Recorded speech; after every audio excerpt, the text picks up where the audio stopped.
kadib markii ay guud ahaanba saameysay gobolada bariga Somaliland abaaraha xilligan ayaa gobolka Daadmareer ka mid yahay meelaha ay ka jiraan abaaruhu waxaana maanta xildhibaanada golaha deegaanka ee degmada Oodweyne iyo qaar ka mid ah cuqaasha gobolka Daadmareer shir jaraa'id ay isugu yimaadeen ay kaga hadleen xaaladaha abaareed ee xilligan ka jira gobolka Daadmareer waxaanay baaq u direen gudida abaaraha heer qaran ee Somaliland isla markaasina ay ka codsadeen inay qiimeyn ku soo sameeyaan abaaraha ka jira deegaanada gobolka Daadmareer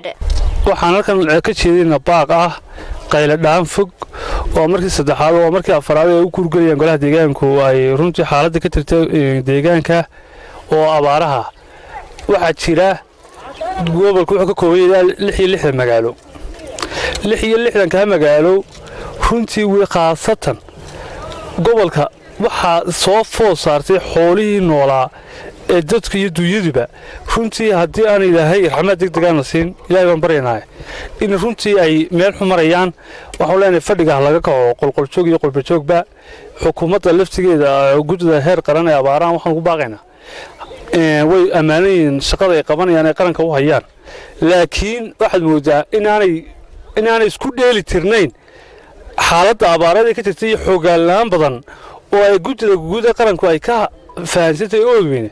inay deegaanku ka balaaran yahay hadda wax loo qorsheeyo ilaahay marka hore subxaanahu wa ta'aala waxaan weydiisanaynaa baaq iyo ciidanka u horeeyay xagga ilaahay baryadiisa ayaan u jaahaynaa ilaahay roob khayr qaba oo degdeg ah ilaahay inuu ummadda dhamaanteed siiyo bariga galbeedba ayaan ilaahay ka baryaynaa marka labaad saaka sida la wada ogyahay xaalad degdeg ah ayaan go'aansanay anoo horeba u jirtay oo laba gool hore aanu cilaan bixinay in haddana xaaladii maanta markaanu aragnay inay ka sii dartay waa 10 kiiloomitir baa dadkii inta dhulka deganay isugu yimaadeen sidaa darteed waxaan leenahay gudida heer qaran abaaraha qiimeyn degdeg ah iyo aragti degdeg ah baan idinka baahanahay inaad ka sameysaan gobolka Daadmareer oo aad timaadaan inta maanta waxaad moodaa abaartii kulligii way saameysay meelaha ugu daran runtii ayaa sii taabanaya ee dadkii u dhammaan isugu guuray ee maanta isdur saaray si qoonti la dajiyay oo kale ayayna iyaga wax Allah wax ku yaala aan jirin meelaha runtii oo ah meelaha imika hadda aanu kurgabkooda u sii baxayna iyagoo isku dumay golaha deegaanku waxaan leenahay hay'adaha saafalka iyo dawladda in dhammaanba ay gacan adag ka geystaan baan ugu baaqaynaa Daadmareer ilaahay baan horta kaalmo degdeg ka doonaynaa marlabaadka kaalmada bilaadanku bixiya waa wax yar laakiin kaalmada degdeg ee ilaahay bixiyo ayaa dadka gaadhay ilaahayna geesta kalena qaar ka mid ah xildhibaanada iyo odayaasha ayaa waxay eedeyn u jeediyeen barasaabka gobolka Daadmareer oo sheegeen inuu guud ahaan dayacay mas'uuliyadii gobolka Daadmareer ee loo igmaday sidoo kalena waxay intaas ku sii dareen inaanu gudoomiyuhu aba yaraatee ka warqabin xaaladaha abaareed iyo duruufaha xilligan ku gadaaman deegaanka gobolka Daadmareer ee saameeyay dadkii iyo dunyadiiba gobolka Daadmareer madaxii mijuu leeyahay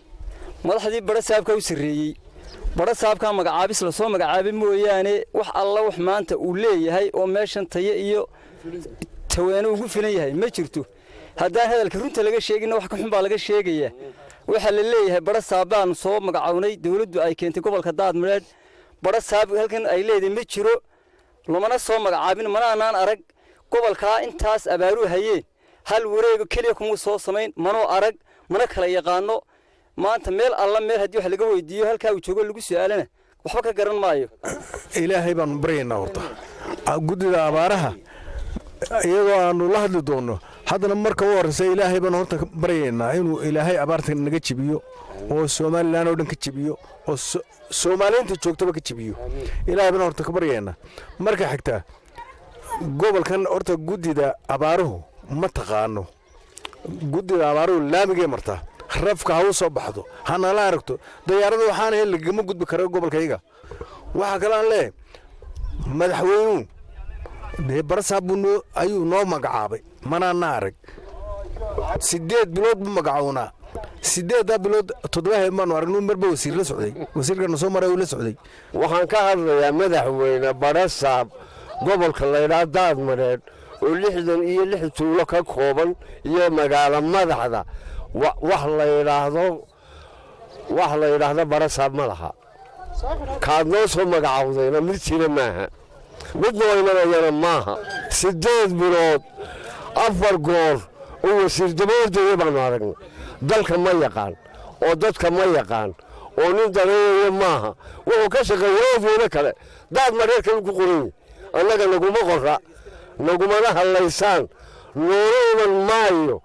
waxaanu ka codsanaynaa madaxweynaha inuu noo soo magacaabo barasaab dalka iyo dadka ma garanaya Sabaad Cali Axmed wararka xogta biyaha telefishinka caalamiga Star magaalada Oodweyne